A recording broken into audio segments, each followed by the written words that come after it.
আসসালামু আলাইকুম।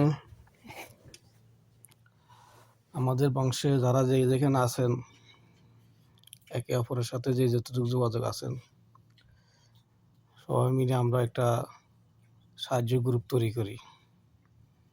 কারণ আমাদের ভবিষ্যৎ অনেকেরই খারাপ, বর্তমানেও খারাপ আছে, অতীতও গেছে, ভবিষ্যৎও আছে।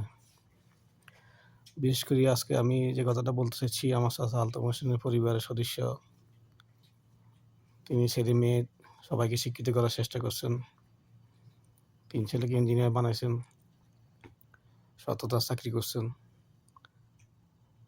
পরিবারের সদস্যের জন্য যে ঘরটি শহরে করছেন, গ্রামে ফতেহাবাদ সেমি পাকা তৈরি করছেন।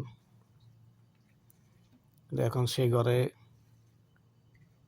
ভাই বোনের মধ্যে জায়গা জমি নিয়ে বিগত 2 বছর আগে তাদের একটি সমঝোতা না হওয়ায় ওই ঘরটিকে কেউ মেরামত করা না।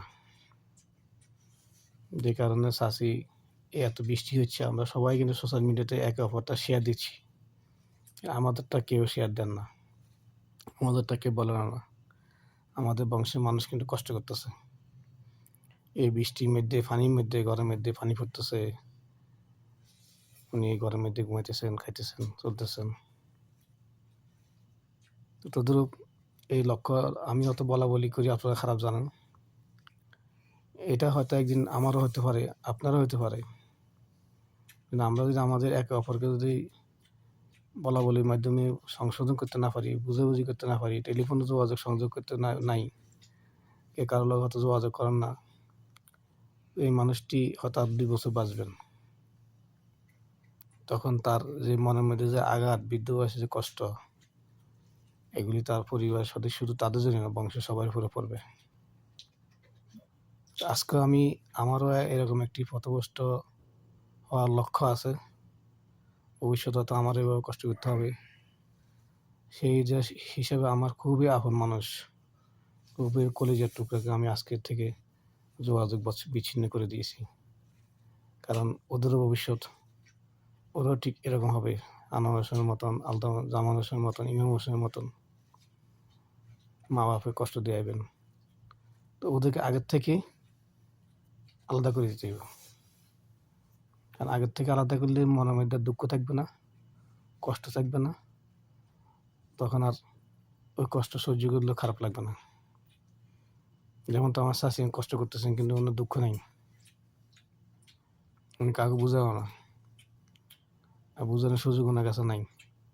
চাচা আলতাফ হোসেন কষ্ট করে চলে গেছেন, কাউকে বোঝানোর নেই। কিন্তু উনি চোখের সামনে দেখছেন ওনার পরিবার সদস্যরা বলে চলে বিভিন্ন জায়গা চলে গেছেন, কারণ উনি কষ্ট ওরা মূল্যায়ন দেননি। কিন্তু তখন আমার কিছু করার ছিল না, অর্থ নাই।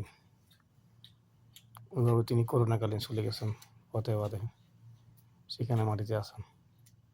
হয়তো এলাকার মানুষদেরকে, বাড়ির মানুষদেরকে বা আপন মানুষদের ঘৃণা করছিলেন, কিন্তু আসলে আপন মানুষদের কাছে থাকলে এত কষ্ট হতো না। একে অপরের সহায়তা করতেন। দূরে বলি কেউ হয়তো করতেছেন না। তা আমরা দূরে যারা আছে খোঁজখবর নিয়ে একে অপরের সহায়তা করার জন্য একটা ফান্ড তৈরি করি।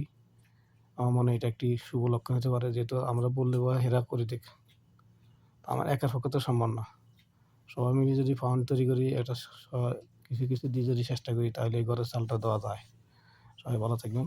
আসসালামু আলাইকুম।